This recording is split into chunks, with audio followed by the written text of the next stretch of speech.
Assalamualaikum warahmatullahi wabarakatuh. Hari ini sangat luar biasa. Saya berada di kampus IAIN Surakarta, Institut Agama Islam Negeri Surakarta, dan saya sudah ada dua tamu spesial saya yang akan berbincang dengan saya. Temanya sangat khusus, bincang pendidikan bersama TBI, Tadris Bahasa Indonesia IAIN Surakarta. Assalamualaikum Ibu Kajur. Ibu ini Kaprodi ya, Ibu Siti Isnaniah, maaf ya.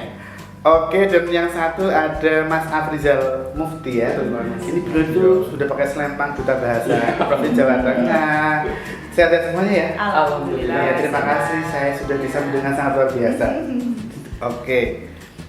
Nah, saya sudah lama merancang untuk berkunjung ke sini, ke Tadris Bahasa Indonesia, karena mungkin sudah lama banget, tapi baru kesampaian ya. Iya. Sejak kapan berdiri ini Tadris Bahasa Indonesia? Iya. Terima kasih Mas Ngadio. Sebelumnya Assalamualaikum warahmatullahi wabarakatuh. Waalaikumsalam. Iya, ini terima kasih sekali ya. Ini alhamdulillah nih Mas Ngadio bisa silaturahmi ke prodi kami Tadris Bahasa Indonesia di Fakultas Adab dan Bahasa IAIN Surakarta. Sebenarnya kan kita sudah lama ini bekerja sama Mas Ngadio. Sangat lama. Ya, ini Mas Ngadio ini kan dosen tamu di prodi kami untuk mata kuliah penyuntingan. Saya sekarang jadi pembawa acara malah ya. Iya. Iya, ini alhamdulillah berkat silaturahmi ya, akhirnya kita bisa bekerja sama. Baik, untuk prodi Tadris Bahasa Indonesia itu berdiri sejak tahun 2015 Mas. Berarti jadi sudah hampir 6 tahun jalan ya. Iya. Di bawah Fakultas Adab dan Bahasa. Jadi itu dulu awalnya di Fakultas Ilmu Tarbiyah dan Keguruan. Kemudian itu dibelah menjadi dua, satunya FIT, satunya FAB. Fakultas Ilmu Tarbiyah, ini FAB Fakultas Adab dan Bahasa. Iya. Kalau Bu Isna, ini luar biasa sekali, Kaprodi yang sudah pengalaman sekali menangani kebahasaan. Nah, sebenarnya pertanyaan sangat sederhana. Seberapa pentingkah belajar bahasa Indonesia di perguruan tinggi?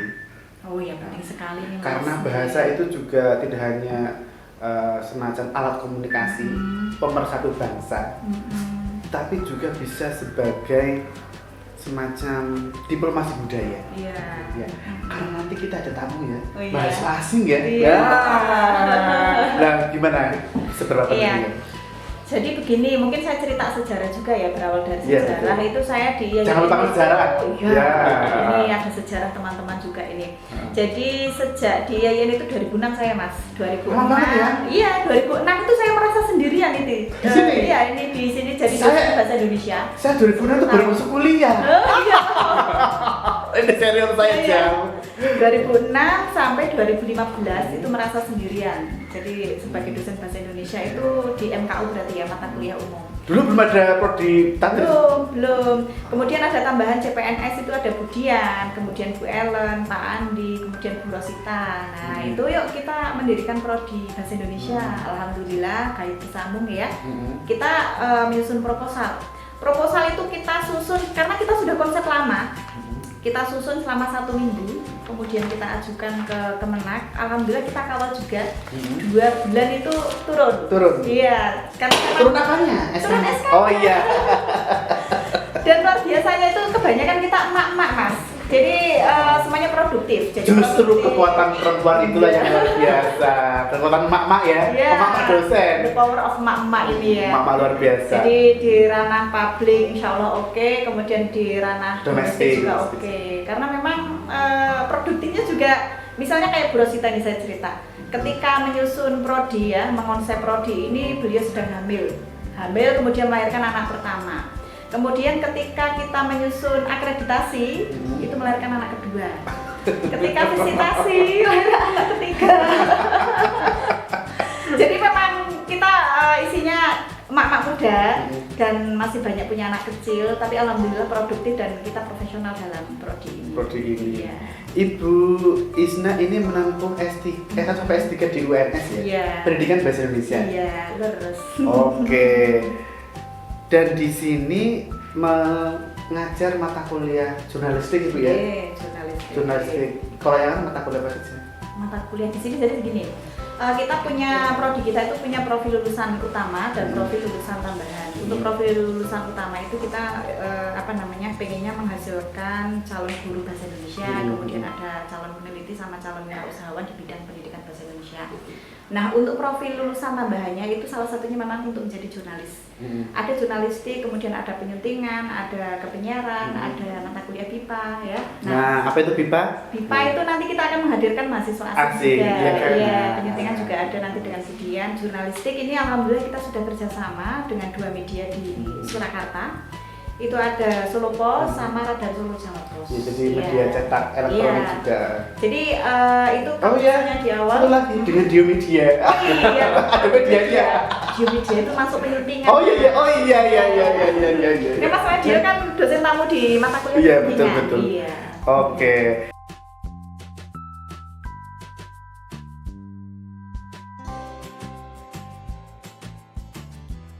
Masih bersama Tadris Bahasa Indonesia IAIN Surakarta dan bintang tamu saya Ibu Dr. Isna. Panggilannya Bu Isna. Dan di sampingnya ada Mas Afrizal. Beliau adalah duta bahasa Provinsi Jawa Tengah. Tahun 2019. Ya, Jadi tahun 2 tahun yang lalu. 2 tahun yang lalu. Boleh bercerita apa latar belakang Anda mendaftar atau memang punya motivasi menjadi sang duta? Oh, iya. Baik, terima kasih Mas Nadio atas pertanyaannya. Mas Dio aja Mas Dio. Mas Dio terlalu desa. Oh gitu ya. Mas Dio. Nama asli nggak boleh juga. Mas Dio aja supaya lebih singkat ya. Oh, iya. Kalau berbicara tentang duta bahasa ya Mas, dulu itu saya tidak ada pikiran mau mendaftar duta bahasa sebenarnya. Awalnya duta bahasa itu malah yang pertama Mas Rifki Nadif, nanti di segmen selanjutnya mungkin. Iya. Yang sekarang tunggu ya. Mas Rifki itu juga duta pariwisata Putra Solo juga. Putra Solo. Nah, awalnya terus yang ketika Mas Rifki daftar jadi duta bahasa, saya dapat motivasi, salah satu motivasi besar saya dari Mas Rifki itu juga. Sebelumnya malah saya itu memang belum ada keinginan kuat untuk ikut duta bahasa sebelumnya. Tapi setelah saya banyak istilahnya dorongan, terus motivasi dari Bukajur juga terutama. Iya, luar biasa mendorong mahasiswa untuk Prodi itu kreatif. salah satu yang paling mendorong juga karena ketika saya mendaftar duta bahasa itu waktu akreditasi juga ya Bu. Awal pertama akreditasi jurusan. Jadi Anda termotivasi berkat prodi juga kan. Iya. Nah ini peran kampus memang luar biasa. Betul banget. Membentuk kaum duta prodi juga ini kan. Oh iya. Dari takmir prodi ini. Kalau saya di prodi ya. Apa ya? Iya, jadi bergaul dengan Bapak Ibu dosen, jadi setularan pintar. Asisten dosen ini Mas. Amin. Akselerasi keilmuannya ya Bu. Iya. Terus. Itu Mas. Dan akhirnya setelah sering ngobrol sama Mas Rifki, Mas saya mau daftar ini itu. Tapi saya masih minder ya. Awalnya masih minder Mas. Memang kalau saya akui minder itu bisa mengatakan ya itu tadi kesiapan yang sudah matang. Karena minder ya. Jadi kadang mikir-mikir lagi mau ikut atau enggak. Tapi sama Mas Rifki, pokoknya ini bahasa Jawa nggak campur jawab apa ya? Orang apa? Enggak bahasa Jawa, nggak apa-apa. apa-apa, mungkin daftar lagi dicoba. Oh iya, apa salahnya mencoba? Iya. Dan akhirnya Gagal juga nggak apa-apa kan? Iya betul Mas. Awalnya ya. Karena hanya ada 2, gagal dan tidak gagal atau berhasil. Iya, kalau mencoba itu ya ada kemungkinan 2 antara menang atau tidak menang. Kalau tidak mau coba ya sudah nggak bakal menang sampai kapan nanti Mas. Bahasa Inggrisnya ada tuh istilahnya wisdomnya, you never know if you never try. Ya. Jika Anda tidak mencoba, Anda tidak akan tahu. Betul banget Mas. Dan ini alhamdulillah ini Mas Dio. Satu-satunya mahasiswa di PTKI. PTKI itu perguruan tinggi keagamaan Islam di bawah Kemenang. Itu yang masuk 3 besar. Alhamdulillah. Prok luar biasa. Ya. Penontonnya di YouTube jadi kita tepuk tangannya di sini. Kalau di studio kan ini ya, audiens ya. Iya, untuk prodi Tadris Bahasa Indonesia di PTKI Kemenang itu ada sekitar 13. Jadi 13? banyak. Luar biasa termasuk 3 besar. 13. Enggak bukan. 3 besar. Tiap provinsi beda-beda ya. Beda-beda. Cuma maksudnya yang pernah menjadi duta bahasa yang masuk 3 besar itu Dari IAIN Surakarta. Iya. Ini peran prodi memang luar biasa dan membuat Anda lebih percaya diri. Oke, kita kembali ke Bu Isna. Inji. Tapi sebelumnya ada iklan yang mau lewat.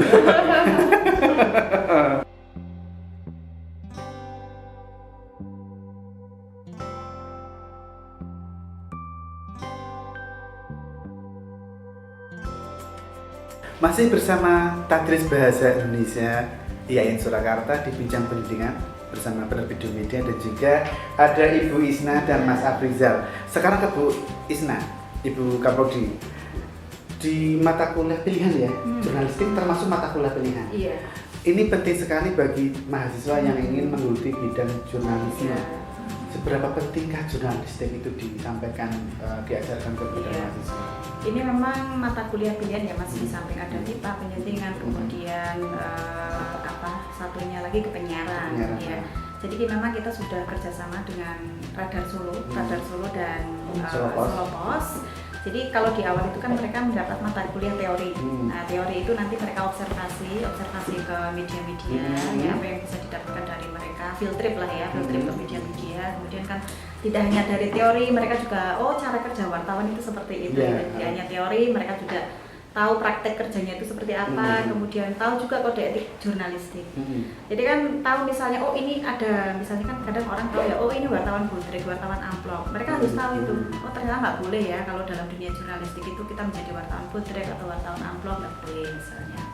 Jadi harus profesional. Iya, harus profesional. Kemudian ada mata kuliah jurnalistik 2 itu mereka praktek magang. Jadi magang studi. Magang studi itu kita bagi, memang ada yang di Solo Pos, kemudian ada juga yang di Radar Solo. Jadi mereka sekitar 1-3 bulan. Nah, kemudian mereka nanti dapat sertifikat ya dari media tersebut, yang itu bisa dijadikan sebagai SKPI, surat keterangan pendamping ijazah. Karena mereka kalau misalnya sudah lulus itu kan tidak hanya ijazah aja toh Mas, kalau sekarang ini ya, tapi apa keterampilan apa yang mereka dapatkan gitu. Salah satunya adalah jurnalistik, sehingga mereka sebelum lulus punya kompetensi. Punya kompetensi. Okay. Dan banyak juga karya-karya dari mahasiswa di prodi kami itu yang sudah jadi berita, dipublish di berita itu. Jadi mereka bisa mengaplikasikan keilmuannya dan juga praktiknya, produk karena jurnalistiknya. memang setiap mata kuliah sekarang kan kita mau ini nggih, kemarin itu kita sudah pakai akreditasi 7 standar. Nah sekarang itu kan ada 9 kriteria. Di 9 kriteria itu memang tuntutan dari Pak Dekan itu bahwa setiap mata kuliah itu harus ada produknya. Jadi salah satunya dalam jurnalistik ini, produknya apa? Yaitu produknya dari mahasiswa yang ambil mata kuliah jurnalistik adalah tulisan mereka itu harus dipublish dalam bentuk berita-berita. Jadi sangat pas sekali mata kuliah pilihan ini di bidang jurnalistik, dan mereka bisa menjadi jurnalis ke depannya. Tapi gini Mas, biar tidak overlap dengan prodi ilmu komunikasi ya, kita tetap itu sebagai mata kuliah pilihan karena memang profil lulusan tambahan. Kalau misalnya di ilmu komunikasi kan mungkin itu profil lulusan utama ya, tapi kalau di tempat kami adalah profil lulusan tambahan. Iya, karena nanti masuk di SKPI. Jadi punya nilai tambah luar biasa sekali. Iya, jadi biar mereka punya inilah, ini saya belum tertarik, memang profil utamanya adalah core utamanya adalah menjadi seorang guru gitu kan, calon guru bahasa Indonesia gitu. Tapi punya ini tambahan keterampilan kompetensi tambahan, ini saya juga bisa jurnalistik. Misalnya bagi mereka yang tertarik pada jurnalistik, saya mau gabung ke media, misalnya nanti ke Dio Media. Wah, iya. Kalau yang jadi editor atau penulis atau pekerja buku, bikin buku gitu ya. Betul sekali, keterampilan itu yang akan menyelamatkan manusia di dunia ini. Itu kalau tidak punya keterampilan kan bagaimana? Oke, terima kasih Bu Isna. Sekarang ke Mas Afrizal. Saya ingin tahu tugas duta bahasa itu apa saja, Mas? Ya, Mas Dio. Kalau secara umum kita sebagai duta itu menjadi wakil, khususnya dari, kalau saya Provinsi Jawa Tengah, dari Balai Bahasa Jawa Tengah untuk membantu memertabatkan bahasa. Jadi sebagai istilahnya tangan kanannya Balai Bahasa, kalau kita di tingkat provinsi, ada juga Duta Bahasa Nasional, nanti tangan kanannya Badan Bahasa, untuk sama-sama kita memartabatkan bahasa yang baik dan benar. Kalau mungkin sekarang kita ranahnya media sosial, nah kita bermain di media sosial gimana atau bagaimana cara berbahasa dengan baik dan benar. Ketika menuliskan takarir atau caption di Instagram, Facebook, sebagainya, kita biasakan menggunakan bahasa yang baik dan benar. Intinya kita berusaha untuk berbeda dengan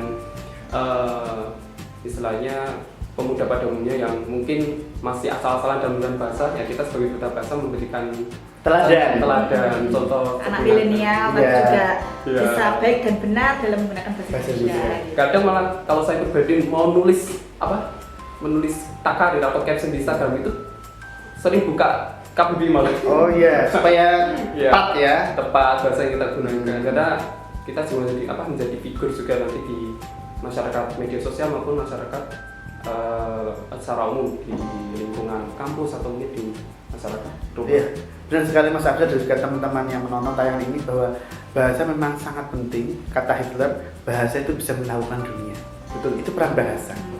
Itu bincang-bincang sesi pertama dengan Ibu Isna. Dan jangan lupa loh Mas, kita itu juga selalu mendukung dari tagline Badan Pengembangan dan Pembinaan Bahasa. Utamakan bahasa Indonesia, kuasai bahasa asing dan lestarikan bahasa daerah. Luar Nah, itu yang biasa. selalu dikembangkan oleh Mas Abdul Trigatra selaku bahasa. duta bahasa. Iya, Apa? itu tagline-nya tadi yang dimaksud Bu Isna itu namanya Trigatra Bangun Bangsa. Utamakan bahasa Indonesia, lestarikan bahasa daerah dan kuasai Bahasa bahasa asing. Ibu Isna, terima kasih setelah berbincang bersama Dio Media dan juga Mas Afrizal.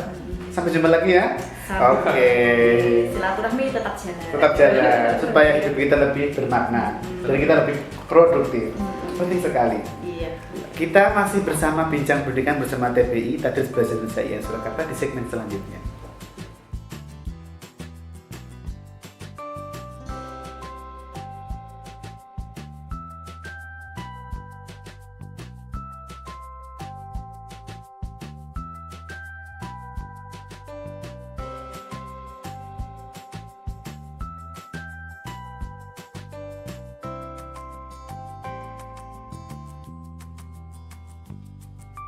Teman-teman masih bincang pendidikan bersama Tadris Bahasa Indonesia IAIN Surakarta dan saya di sesi kedua ini ada Ibu Dian Uswatun Hasanah. Assalamualaikum Ibu. Assalamualaikum warahmatullahi wabarakatuh. Dan juga di sampingnya ada Mbak Salafia Khairia. Assalamualaikum Mbak Salafia. Waalaikumsalam warahmatullahi wabarakatuh. Gimana Ibu Dian kabarnya dan Mbak Salafia? Alhamdulillah baik, sehat ya. Lihat-lihat juga. Sehat. Oke, Bu Dian ini saya sudah silaturahmi yang berulang kali ya. Berulang kali. Sejak dulu, sejak saya awal-awal jadi budaya buku. Oke. Bu Dian ini mengajar di sini sejak kapan Bu? Saya masuk ke sini sudah agak lama sih, sejak tahun 2013. Tapi kan waktu itu statusnya masih dosen luar biasa DMP. Terus mulai masuk ke sini sebagai PNS itu tahun 2015. Cukup cepat ya penanganannya. Yes, alhamdulillah. Diberi kemudahan Allah. Amin. Termasuk dosen bahasa Indonesia waktu itu masih MKU kalau boleh. Ya, jadi dulu sebelum ada prodi Tadris Bahasa Indonesia itu semua dosen bahasa di sini ya asalnya MKU, mata kuliah dasar umum begitu. Tapi kan setelah ada TPI kita jadi lebih ini Intens ya, ke prodi intens ke prodi. Tadris Bahasa Indonesia. Ya. Tadris Bahasa Indonesia. Ya. Kebanyakan awal-awal ada prodi ini mengajar apa Bu? Saya di Mata awal kuliah. dulu mengajar mata kuliah dasar-dasar menulis, terus juga MTA bahasa Indonesia juga. Karena Bu Dian menulis juga kan? Ya, alhamdulillah. Aktif Ya. di forum Lingkar Pena ya? Itu saya sudah mulai tahun 2014 kan masalah. Jadi masuk situ setahun terus baru masuk ke PPI tahun 2015. Oke, ini saya dengar ada mata kuliah tambahan yang harus dimiliki oleh mahasiswa itu penyuntingan. Oh iya. Boleh cerita mengapa harus ada penyuntingan dan itu disampaikan ke mahasiswa bahasa Indonesia? Ya, memang kita punya makul pilihan itu salah satunya itu penyuntingan. Mengapa harus ada? Karena memang sebuah tulisan itu sebelum layak dibaca banyak orang itu harus ada pihak atau harus ada seseorang yang dia itu bisa memperbaiki naskah. Gitu. Bagaimana caranya agar naskah itu enak dibaca, layak dibaca banyak orang. Itu tugasnya seorang penyunting naskah. Gitu. Sehingga perlu adanya penyuntingan seperti itu. Sehingga pembaca itu merasa nyaman ya membaca buku. Ya, itu berkat tangan seorang penyunting penyunting. naskah. Iya. Kalau nggak ada penyunting nanti ya gimana nanti naskahnya? Karena kan yang namanya penulis kan juga ada berbagai tipe. Ada penulis amatir, penulis yang mungkin semi profesional. Itu kan berarti di tangan seorang penyunting itu harus dipoles. Bagaimana caranya biar semuanya nanti tampil cantik sebelum dibaca. Oke, dan di sebelahnya nanti Mbak Salafi akan bercerita pengalaman menyunting naskah ya. Iya. Tetap bersama Bincang Pendidikan bersama Tadris Bahasa Indonesia IAIN Surakarta.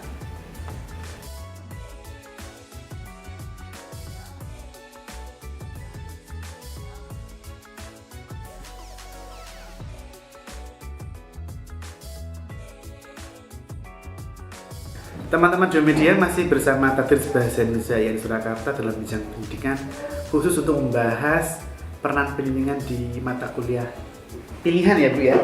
Nah di samping Ibu Dian dosen penyuntingan naskah ada Mbak Salafia. Mbak Salafia ini asli mana sebenarnya? Asli Solo. Asli Solo? Iya. Oke. Punya pengalaman menyunting naskah di penerbit Diomedia ya? Iya. Apa yang Mbak Salafia rasakan menjadi seorang penyunting? Ya saya rasakan saat menjadi penyunting naskah itu ya senang ya diterima bekerja di penerbitan Diomedia, khususnya menjadi editor naskah. Oke, apa yang disunting waktu itu? Menyunting buku-buku, novel, memoir. Kebanyakan memoir ya? Iya, memoir. Saat-saat magang ya Bu ya, itu kita menerima mahasiswa Budian itu 20-an ya, dan sudah terbit ya? Ya, alhamdulillah ini Beberapa karya-karya mereka sudah Ya. terbit. Ini ada karyanya. teman-teman penyanyi Indonesia. Waktu itu kita membuat seri puisi Ditunjukkan. tribute itu ke pada sahabat Joko Dabono, terus apa lagi? Ada Guru Bahasa. Iya, Guru Bahasa Asli itu juga mahasiswa Budian yang magang, penyuntingan, terus banyak banget ya. Banyak banget. Ya, menggunakan Ini hikmah. bestseller. Bestseller ini bestseller itu apa bestseller karya Ali Azhar.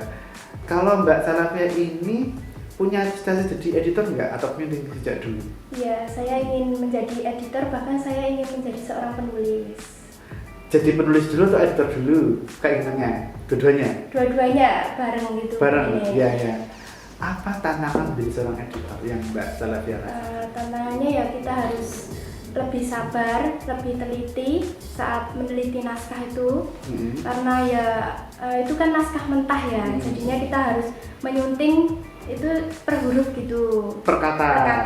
Ya, dari mulai Harus huruf per kata. sabar. Ya, jadi levelnya per huruf ya, membuat naskah jadi lebih layak dibaca dan nyaman dibaca. Iya. Ke depan masih semangat terhadap perbukuan sebagai seorang editor. Iya, semoga masih semangat. Semoga ya, masih optimis ya. Optimis. Di dunia perbukuan masih bisa menjanjikan. Iya. Iya. Apalagi bisa melahirkan penulis-penulis bestseller, penulis laris ya. Harapan ke depan ya. Harapan ke depan ya. Punya naluri saya ingin jadi editor atau penulis ya, khususnya editor itu saat momen apa? Saat mulai magang di Diomedia yang disarankan oleh Budian di Diomedia itu dulu itu sebagai penyelaras aksara. Novel Novel lebih dari dia. karya Era Kori. Christina, ya Era Christina. Nah setelah itu punya pandangan menjadi seorang editor. Ya. Diangkat menjadi karyawan di Diomedia juga sebagai editor. Editor freelance. Iya. Ya, jadi saya sangat senang bekerja sama dengan anak-anak muda yang punya minat atau passion terhadap dunia perbukuan.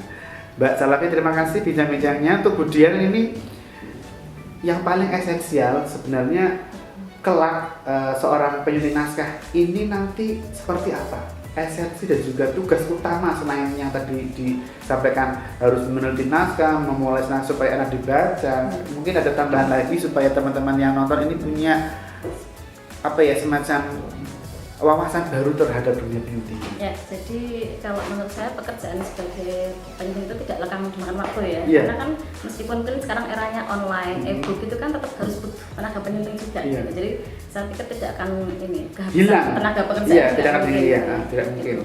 Terus terkait tugas-tugasnya banyak sekali ya. Jadi tadi dikatakan Mbak Salafia harus peka, sabar. Terus yang pasti yaitu apa namanya? Bagaimana caranya membuat tulisan bagus dibaca, enak dibaca, terkait tata bahasa, Judulnya juga ya, judulnya supaya juga, menarik. biar bagaimana tata bahasa seperti apa, ejaannya, diksinya, keenakan kalimatnya itu juga perlu dilakukan seorang penyunting begitu. Bahkan yang lebih luas lagi juga dia juga harus bisa mencari penulis juga ya Mbak Salafia ya. Iya. Saya merencanakan naskah juga ini. Nah, ya. tantangan ya, kita tantang ya. Apa ya? Tidak hanya penting ya. Iya, merencanakan naskah disabilitas ini yang diikuti oleh 20 lebih penulis disabilitas seluruh Indonesia. Wah, ini Luar penting biasa. sekali peran seorang penyunting atau editor itu mencari naskah Naskah. yang Naskah. akan laris ya atau diminta oleh masyarakat. Ini hebat sekali. Jadi teman-teman yang tertata untuk menjadi seorang penyunting itu tidak akan lekang oleh waktu karena selalu akan ada tenaga di bidang perbukitan yang harus menyunting naskah sebagaimana Ibu Dian sampaikan. Ibu Dian, terima kasih banyak bincang-bincang bersama Jum Media dan juga Mbak Salaf ya. Sukses selalu untuk mata kuliah penyuntingan khususnya dan umumnya untuk tadris bahasa Indonesia. Amin. Mbak Salaf juga sukses menjadi seorang penyunting naskah. Teman-teman Jum Media masih ada 2 segmen lagi, apa itu penyiaran dan BIPA. Nanti akan ada tamu-tamu saya yang lain. Tetap di Bincang Pendidikan bersama Tadris Bahasa Indonesia IAIN Surakarta.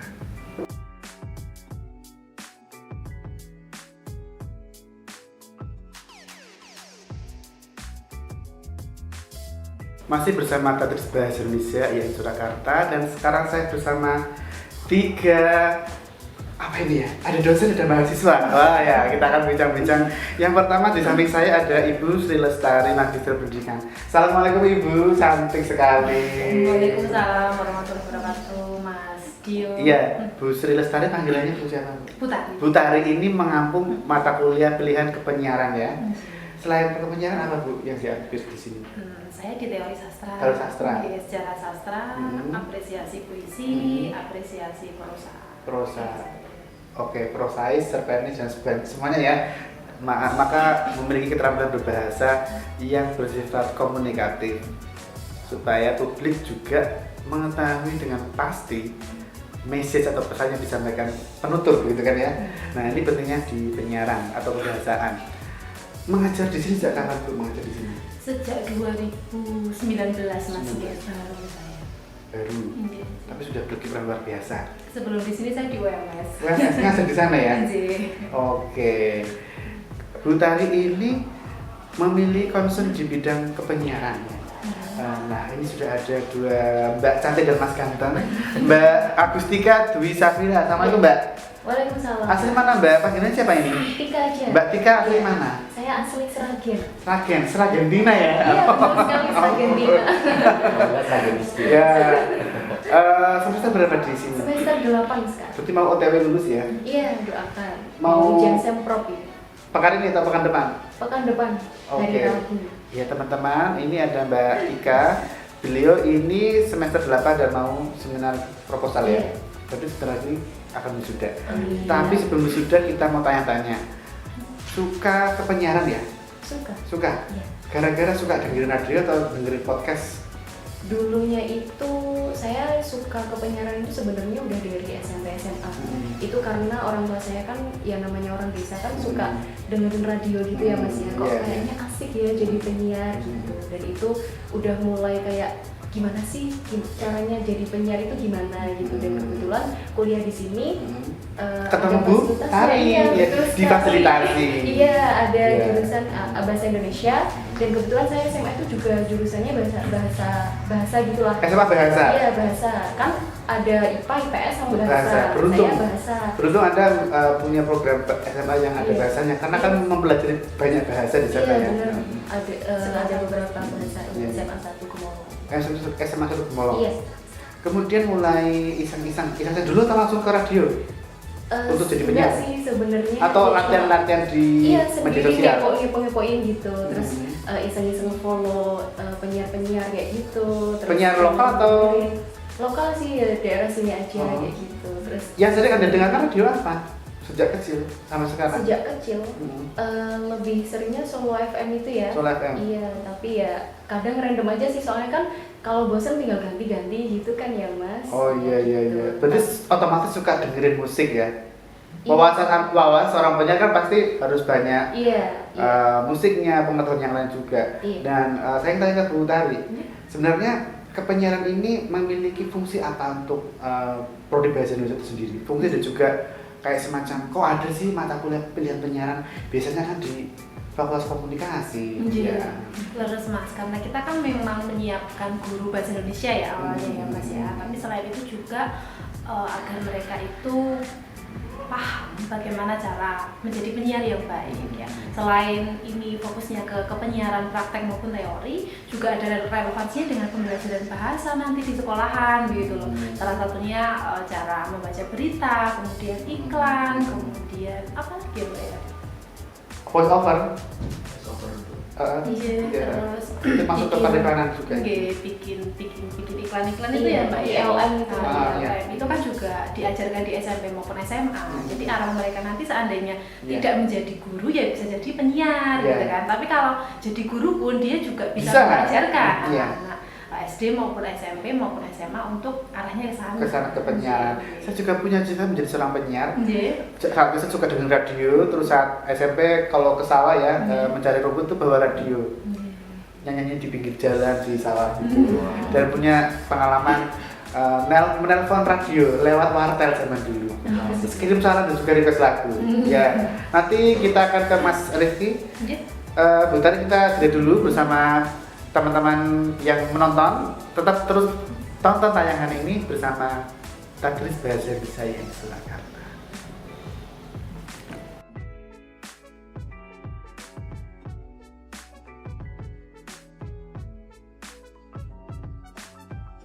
Teman-teman masih bersama Ibu Tari, Mbak Tika dan Mas Rifki. Saya sekarang ke Mas Rifki. Baik Mas. Mas Rifki ini putra Solo. Iya. Tahun berapa Mas jadi putra Solo? 2015. 2015. Saya waktu itu diajak temen ikut ajang. Ini suaramu sudah sangat penyiar sekali ya. Dulu masih dibuat-buat Mas. Oh, dibuat-buat. Iya dong. Kalau ngomong biasa nggak seperti itu? Gimana Mas? Nah ini. Oh iya. Sama aja ya?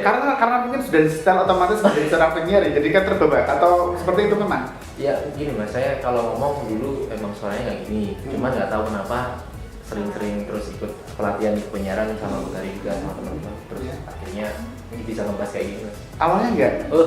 Ya bindang Mas suaranya. Oh begitu. Kecil gitu. Nah, kita jadi dulu. Iya. Sebenarnya punya tips bagaimana tips menjadi seorang penyiar sehingga. Nah, ini Bu Tari ahlinya. Bocorannya kita dengarkan ya. Ayo monggo Bu. Pripun Mas? Menjadi penyiar itu punya tips seperti supaya saya juga jadi belepotan ini. Karena di samping saya ini ahli-ahli kepenyiaran. Supaya suaranya enak didengar oleh publik, tentu punya tips dan trik menjadi penyiar. Nah, kita dengarkan dulu dari Ibu dosen. Yuk. Aduh, kalau kami ya, setidaknya pertama kita bercermin dulu Mas ya. Oh iya, bercermin. Oh iya. Terus kita record dulu suara kita dengarkan kan ini kurang apa, kurang ini, kurang enak segala macam gitu. Kalau enggak nanti kita ketemu teman-teman yang memang sudah ahlinya, minta pendapat. Oh ini ternyata kurang ada suaramu ini kurang ini. Jadi suara itu bisa diatur ya ternyata. Apalagi pakai suara perut, pakai suara dada. Ada ternyata ya. Nah teman-teman makin penasaran kan? Nah silakan bisa belajar di Tadris Bahasa Indonesia IAIN Surakarta. Nanti kita Bu Tari ya kan ya. Ada juga teman-teman yang minat di penyiaran. Suara itu banyak sekali berarti dibangunnya ya. Oke, kalau yang paling dasar suara apa? Dasar Misalnya? Suara apa? Nanti Kalau kita praktik ya. ngobrol biasa pakai suara apa? Pakai suara sendiri ya? Suara sendiri ya. Berarti suara orangnya ada? Ada. Contoh suara apa? Misalnya kalau kita di tempat yang memang formal gitu formal ya. Terus kan harus pakai suara dalam ya. Sebentar. Suara formal berarti Bu Tari pernah jadi MC atau penyiar? MC. Oke, kalau penyiar penyiar aja belum pernah. Belum pernah. Tapi kalau MC, iya. Sejak zaman dulu. Ya belum dulu banget sih ya Mas, paling ya berapa 4 tahunan lah gitu. Udah lama itu. Awalnya itu kan cuma disuruh MC di acara internasional gitu kan, mau ada pembangunan. In English? Enggak. Indonesia. Kita pakai OO. Iya gitu. 2009 itu. Acara apa waktu itu? Itu BIPA mau mendirikan BIPA di Mesir gitu kan. BIPA itu harus tahu teman-teman apa? Sekitar apa? Bahasa Indonesia sebagai penutur asing. Bahasa Indonesia sebagai penutur asing. Kita akan bincang BIPA setelah di sesi ini. Terus akhirnya kan mau nggak mau saya harus belajar dong gitu. Masuk yang tak ada orang UGM, Jogja, Jakarta, gimana ini gitu kan deg-degan. Akhirnya diajari lah pakai suara dalam ya. Belajar sendiri? Ya enggak. Oh iya. Pasti ada dong yang ngajarin. Privat berarti ya. Iya, awalnya kan suaranya cempreng gimana gitu ya. Itu ternyata bisa dipelajari ke penyiaran itu kan ya. Nah maka ada mata kuliah ini dan Bu Tari telah berhasil mempelajarinya dan mempraktikannya. Iya, dulu kami juga pernah ngundang RRI itu yang Mbak Sinten itu yang MC-nya Pak Jokowi itu loh. kalau saya biasanya panggilnya Bu Sari. Bu Sari. Ahlinya ya? Ahlinya. Ya. Itu soalnya bagus banget kan Mas. Jadi pakai dalamnya hadirin yang berbahagia gitu Ya. kan. Jadi pakainya itu yang Bu Tari juga. Nanti saya bilang boleh ya Bu ya? Mahal nggak? untuk Mas Dio gratis ya. Serius loh Iya, ya. asalkan ketentuan berlaku. Oh iya, syaratnya harus punya di sini ya, nggak apa-apa, semangat ya. Terus. Ya itu akhirnya kan dia dengerin kayak gitu, lama-lama dikasih masukan sama teman-teman yang memang penyiar kan, suaramu itu kamu bisa yang dalam sana loh, tarik yang agak di sana. Iya, iya. Dicoba aja. Kalau suara saya masih suara sendiri termasuk kalau untuk ngobrol biasa ya. Gitu ya. Iya. Tapi kan ada cara-cara jadi kayak kelihatan penyiar ya. Iya. Merasa penyiar, Iya. enggak belum banget ya. Masih jauh. Ya terus. Iya. Iya, terus lama-lama kan akhirnya oke lah, terus tak jadi. Terus kadang saya nyanyi Jawa itu kan Mas untuk ngetes suara gitu kan. Iya. Ya walaupun nggak bagus-bagus banget, kadang ya wis lah aku pede maju aja maju gitu. Live Mas go on kan. Iya. Jadi syarat pertama harus percaya diri. Iya, terus. Terima kasih Bu Tari. Ini kita jeda dulu. Kita kata ke Mas Rifki. Baik. Kita minta praktik ya dari Mbak, nanti setelah Mas Rifki ke Mbak Tika. Segmennya apa ya? Ya segmennya musik anak muda Pak ya yang sekarang sih. Boleh. Boleh ya. Kayak Vincent Desta gitu ya. Iya oke. Kita simak yuk Mas Rifki. Sekarang Iya sekarang.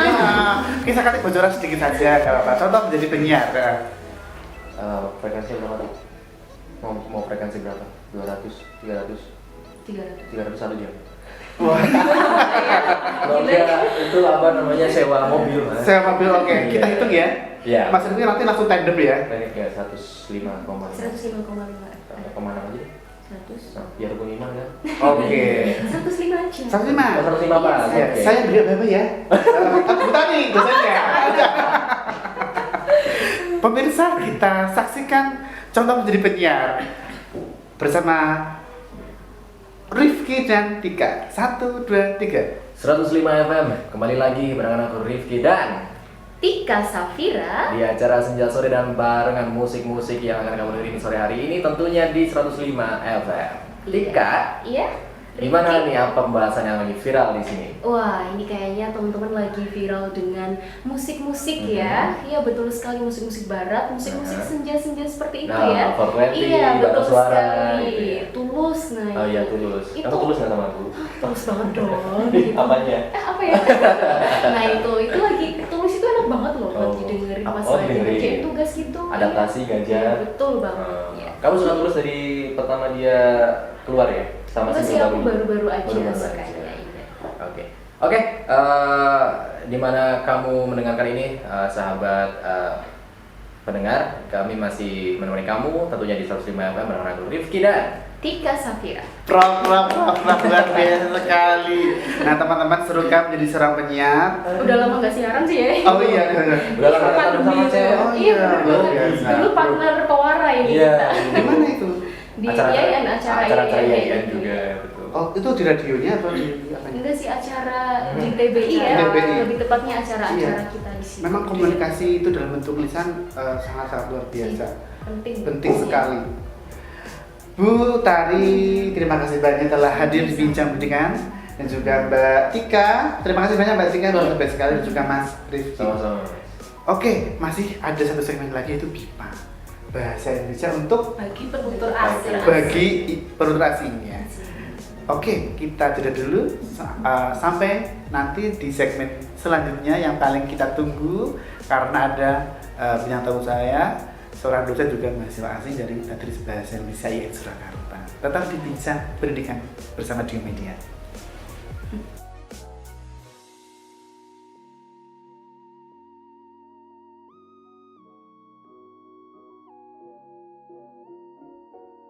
Baiklah teman-teman di media, masih bincang pendidikan bersama Tatris Bahasa Indonesia IAIN Surakarta. Dan sekarang saya ada Ibu Elita Ulfiana. Assalamualaikum Ibu. Waalaikumsalam. Gimana kabarnya Bu? Alhamdulillah baik.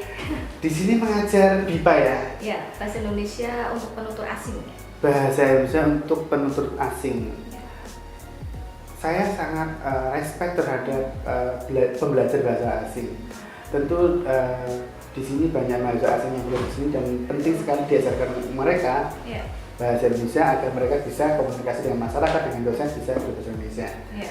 Oke, nanti kita akan tanya ke Ibu Elita bagaimana BIPA itu bahasa Indonesia bagi kultur asing, dan di sebelahnya ada Sani Eriman. Anda mahasiswa asing dari Filipina teman-teman. Nah, kita akan ngobrol bersama Mas Sani ya. Panggilnya Sani. Dari Filipina, dan sebelahnya ada Al-Majid. Muhammad Rais Al-Majid. Kita panggil Mas Majid begitu ya. Anda sebagai tutor. Ya, tutor BIPA. Tutor BIPA. Jadi Anda mengajar mahasiswa asing yang ada di sini. Memang ada lembaganya ya Mas? Ada namanya BIPA.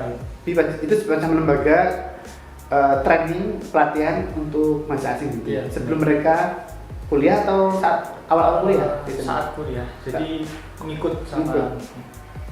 Oh, gitu. ngikut sama pelajaran ini. Sangat pelajarannya begitu. Kita ke Bu Elita dulu. Kalau di IAIN ini sejak kapan mengajar Bu? Adanya mata kuliah BIPA di IAIN Surakarta itu ini masuknya di Prodi Tadis Bahasa Indonesia ya.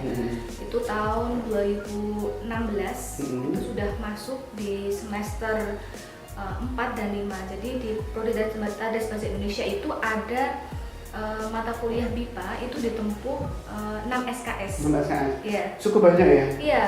Jadi di SKS pertama di semester 4 itu mahasiswa belajar mengenai teori.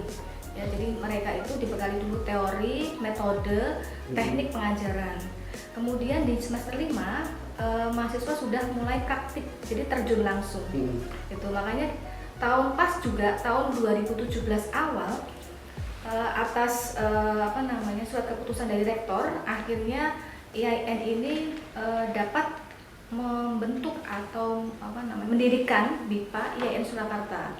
Itu semacam lembaga yang menaungi mahasiswa asing yang ingin belajar ke IAIN itu bisa ditampung di situ, belajar dulu selama 3 semester, kemudian mereka bisa masuk ke kelas atau prodi mereka sesuai pilihan mereka masing-masing. Gitu.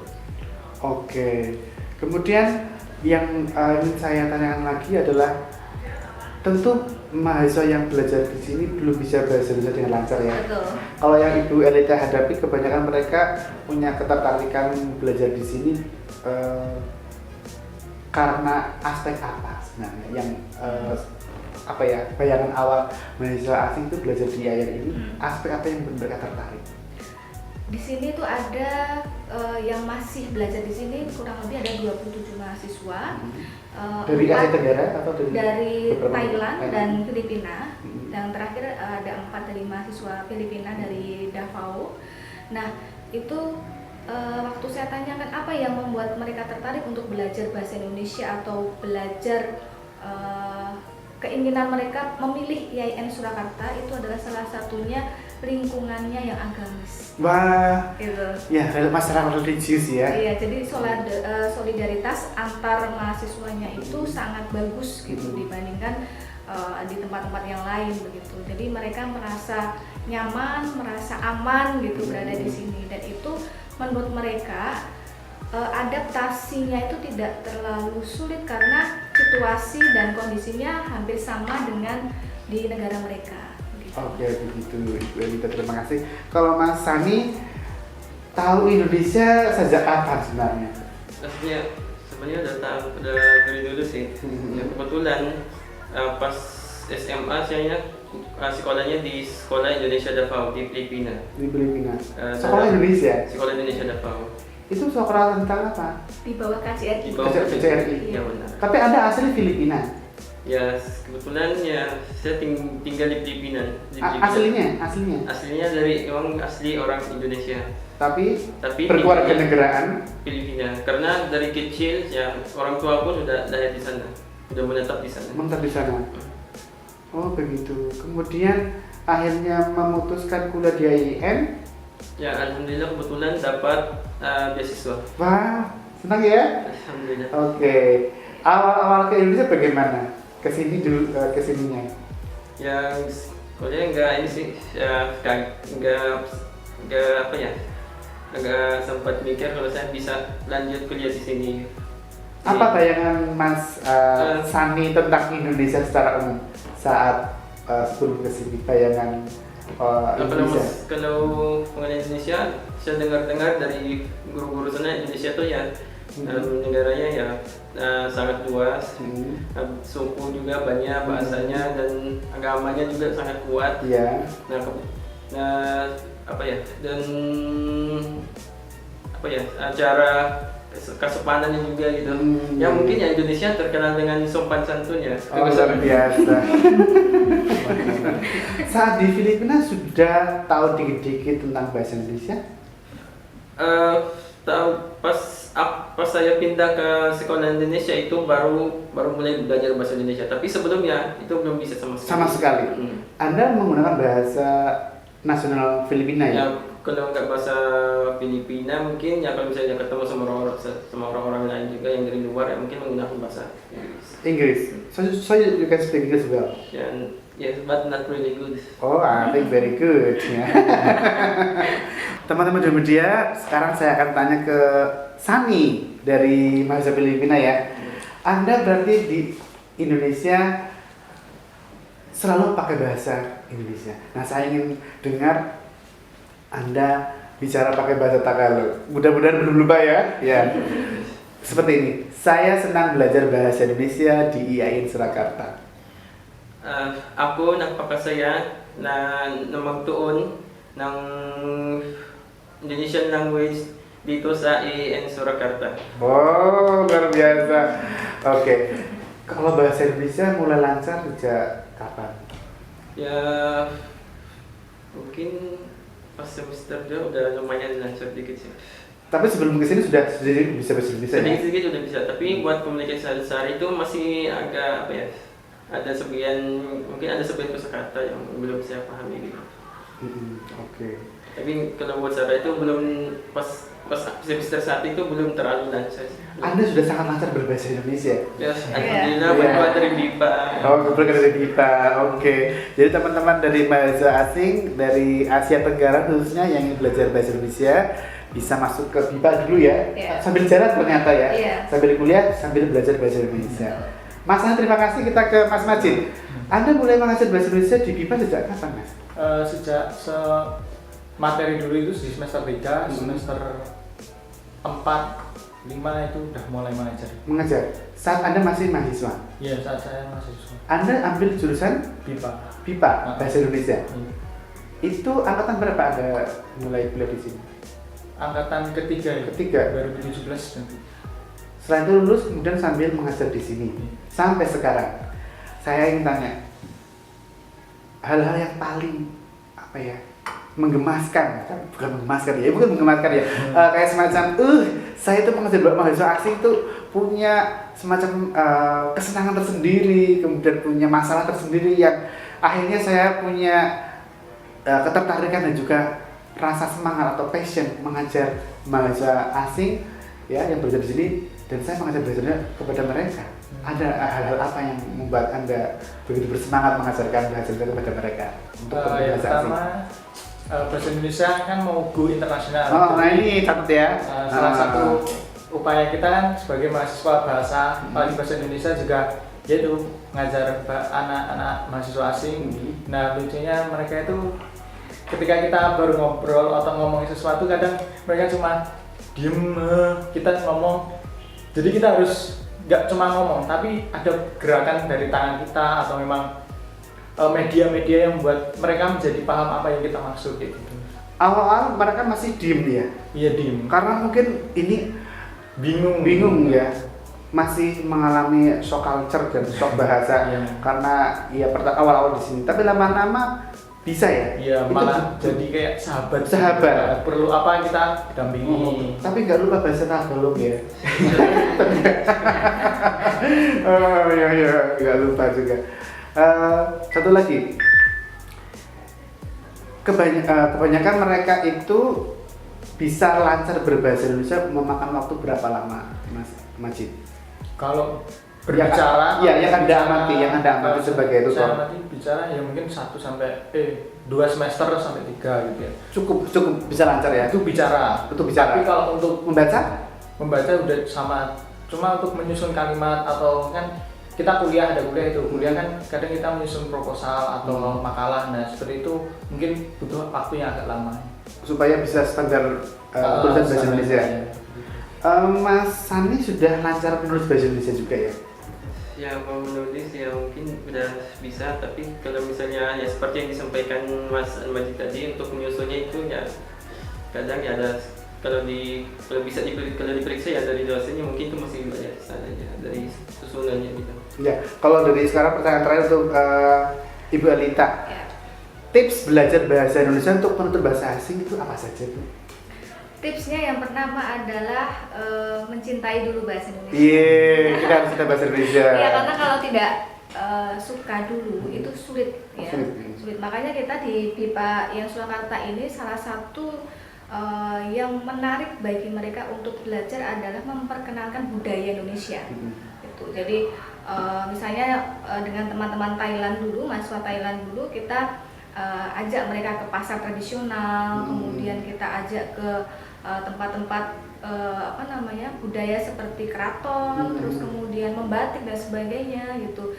Dari situ mereka bisa langsung interaksi begitu Dengan masyarakat langsung. Mereka menyimak bahasa yang dituturkan oleh penutur setempat ya. Iya, karena pembelajaran secara informal saya kira itu lebih masuk daripada kita belajar di kelas gitu. Jadi seimbang, jadi antara belajar secara informal dengan masyarakat langsung dan belajar di kelas itu kita seimbangkan. Jadi mereka tidak bosan juga gitu. Jadi di kelas kita sudah mulai masuk pembelajaran di wacana, itu mereka oh iya kemarin saya pergi ke tempat batik, oh iya kemarin saya pergi ke tempat tradisional gitu. Jadi masuk gitu antara apa yang ada di wacana kan secara teks dengan mereka yang sudah melihat secara langsung. Oke, keren sekali. Untuk Sani, boleh Anda praktikan pengalaman sedikit saja tentang Indonesia kepada teman-teman yang menonton? Silakan. Maksudnya Pengalaman yang paling mengesankan selama belajar di sini. ya paling ya pas waktu main ke panti sama teman-teman sih kan. Apa yang menarik di sana? Ya sebenarnya kan ya gimana ya, waktu itu ya kebanyakan lucunya sih lucunya. Ya kadang ya soalnya pas kesana kan juga waktu itu ya bahasa Indonesia kan belum terlalu fasih seperti itu. Nah orang sering diajak ngomong pakai bahasa Jawa. Di kelas pun kadang seperti itu sebelum pandemi, dosennya kadang ya kalau misalnya menerangkan materi ya pakai bahasa Jawa. Dan Anda nggak paham? Nggak paham sekali. Nah nanti bisa masukkan untuk BIPA juga. Iya. Ada tambahan bahasa lain ya. Iya. Karena bahasa penutur asing kan tidak hanya bahasa Indonesia, ya, lokalitas harus jalan juga. Iya. Betul, pertanyaan terakhir. Contoh sederhana mengajarkan bahasa Indonesia kepada penutur asing, coba bisa contohkan sederhana aja, awal-awal misalnya. Awal-awal belajar bahasa Mengajarkan. mengajarnya biasanya kita kadang pakai gambar. Pakai gambar umpama itu pantai. Nah, ini kan kalau di bahasa Inggris kan beach. Nah, ini kalau di ini apa? Kalau kadang mereka pakainya bahasa mereka. Nah, kayak gitu kita kasih kayak hukuman kecil gitu. Oh iya. Suruh ngomong tapi harus dalam fonologinya harus pas gitu. Pas itu. Tantangan tersendiri ya? Iya, Itu pasti awal-awal merepotkan ya? Iya, dikit lah. Itu menyenangkan ya?